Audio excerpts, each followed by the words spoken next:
آج کی اس ویڈیو میں ہم ذکر کرتے ہیں 3 یونانی مکاتب فکر کا، جن کے سامنے یہ سوال تھا کہ انسانی خوشی کیسے حاصل ہو، انسان کو مسرت اور راحت کیسے ملے۔ تو سب سے پہلے جس طبقہ فکر کو ہم زیر بحث لاتے ہیں وہ ہے سینیسزم، یا جس کو عربی اور پھر عربوں کے ہاں سے اردو میں قلبیت کے نام سے آیا ہے۔ قلبیت اس کا مطلب ہے کتوں جیسی۔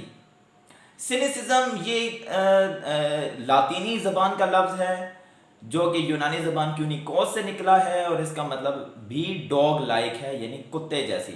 تو یہ جو طبقہ فکر تھا فلاسفرز کا، یہ کتوں جیسی زندگی گزارا کرتے تھے، یعنی اتنی سادہ اور اتنی فقیرانہ اور اتنی درویشانہ زندگی گزارا کرتے تھے کہ لوگ ان کو کہا کرتے تھے کہ یہ لوگ تو کتوں جیسی زندگی گزارتے ہیں۔ ان فلاسفرز کا ماننا یہ تھا کہ انسانی خوشی اسی وقت مل سکتی ہے جب انسان ساری خواہشات، ساری احتیاجات اور ساری امیدوں کو ختم کر دے، کیونکہ یہ خواہشات، یہ دنیاوی خواہشات اس کو یعنی انسان کو غلام بناتی ہیں۔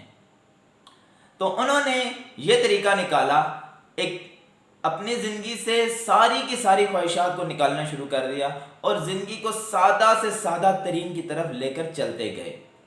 اور ان میں سے ایسے فلاسفرز بھی گزرے ہیں جو کتوں کے ساتھ رہا کرتے تھے، جیسے ڈائیوجینیز ایک فلاسفر گزرا ہے، وہ کتوں کے ساتھ زندگی گزارا کرتا تھا۔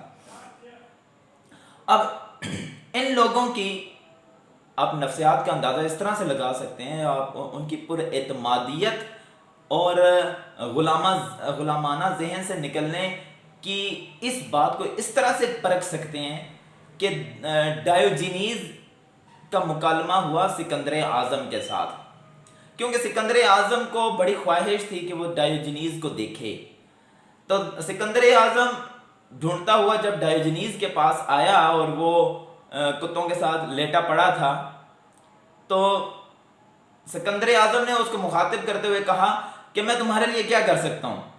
ڈائیوجینیز نے بغیر کسی جھجک کے اور ڈرے ہوئے سکندر اعظم کو سیدھا ٹکا سا جواب دیا، سب سے پہلے تم رستہ چھوڑو، سورج کی روشنی مجھ پہ پڑ رہی ہے، تم اس کا رستہ بلاک کر رہے ہو، تم اس کا رستہ روک رہے ہو، تم مجھ تک دھوپ پہنچنے دو۔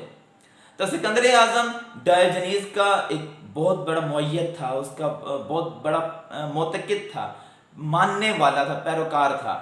سکندر اعظم کہا کرتا تھا اگر میں سکندر اعظم نہ ہوتا تو میں ڈائیوجینیز ہوتا۔ تو یہ ان کا فلسفہ تھا کہ انسانی راحت اسی وقت حاصل ہو سکتی ہے جب انسان اپنی زندگی سے خواہشات کا خاتمہ کر دے۔ اور آپ یہ جانتے ہیں کہ ہمارے صوفیاء کی بھی کم و بیش اسی طرح کی تعلیم ہے۔ دوسرا مکتبہ فکر جس نے اس سوال کو مخاطب کیا، اس سوال کو ایڈریس کیا، وہ تھا سٹوئسزم، رواقی فلسفہ۔ اس فلسفے نے کہا کہ انسان کو راحت اور مسرت اور خوشی اسی صورت میں مل سکتی ہے جب وہ ایسے کام کرے گا جو فطرت کے ساتھ مطابقت رکھتے ہوں گے، اسی صورت میں اس کو راحت ملے گی۔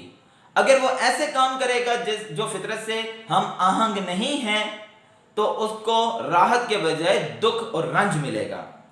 اور تیسری کیٹیگری انہوں نے یہ بتائی کہ کچھ اعمال اور کچھ اقدار ایسی ہوتی ہیں جو غیر جانبدار ہوتی ہیں، وہ انسان کی مرضی ہے کہ اس کے متعلق کہ اس کو کرنا چاہے تو کرے، چھوڑنا چاہے تو چھوڑے۔ ان کے نزدیک علم حاصل کرنا ایک نیکی ہے، اور کس چیز کا علم؟ ان چیزوں کا علم، ان اعمال کو جاننے کا علم جو فطرت سے ہم آہنگ ہیں، اور ان اعمال کو جاننے کا علم جو فطرت سے ہم آہنگ نہیں ہیں۔ اس علم کو حاصل کرنے میں نیکی ہے، اور ان اعمال کو بجا لانے میں بھی نیکی ہے جو فطرت سے ہم آہنگ ہیں۔ تو ان کے نزدیک یہ بات رائے تھی، نالج از ورچو، کہ علم یا فلسفہ نیکی ہے۔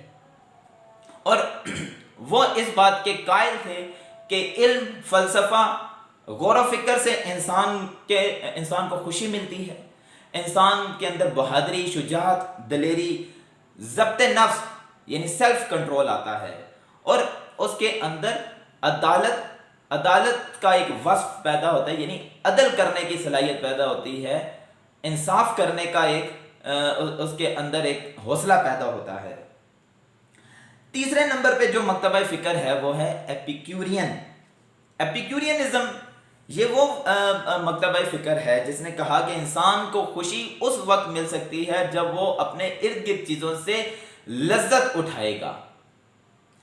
انسان کو اچھے کھانے سے لذت حاصل ہوگی، خوشی ملے گی، راحت ملے گی۔ انسان کو ہر وہ کام کرنا چاہیے جس کو اس سے راحت ملے۔ اس میں نیکی اور بدی کا اس میں کوئی تقسیم نہیں ہے، کوئی تخصیص نہیں ہے۔ نیکی وہی ہے جس سے انسان کو خوشی ہوتی ہے، اور ان کے ہاں خوشی وہی ہے کہ جو بھی کام کریں اس سے خوشی ہو، یہ نیکی ہے۔ اب آپ یوں بھی کہہ سکتے ہیں کہ وہ مادیت پرست تھے، وہ رونق دنیا سے، دنیا کی آرائش سے، دنیا کی زیبائی سے مسرت حاصل کرتے تھے، اور اسی سے راحت حاصل کرتے تھے، خوشیاں حاصل کرتے تھے۔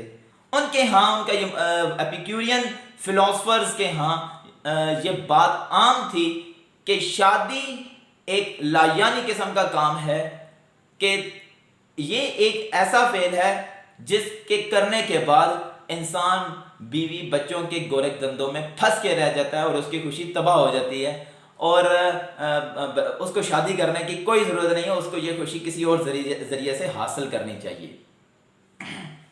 اس کے بعد وہ ایپیکورین فلاسفرز یہ مانتے تھے اور اس بات کی ترویج کرتے تھے کہ ریاست کو ایسے قانون بنانے چاہیے جو شہریوں کے لیے خوشیوں کے مواقع پیدا کر سکیں۔ تو یہ وہ تین طبقات تھے فلاسفرز کے، یونانی مکتبہ فکر کے، جنہوں نے اس سوال کو ایڈریس کیا کہ انسان کو حقیقی خوشی، راحت اور مسرت کیسے حاصل ہو۔ تو یہ وہ تین طبقے میں نے آپ کے سامنے مختصراً عرض کیے۔ امید ہے آپ لوگ اس سے مستفید ہوئے ہوں گے۔ اپنی رائے سے ضرور مجھے جاننے کا موقع دیجیے۔ بہت شکریہ۔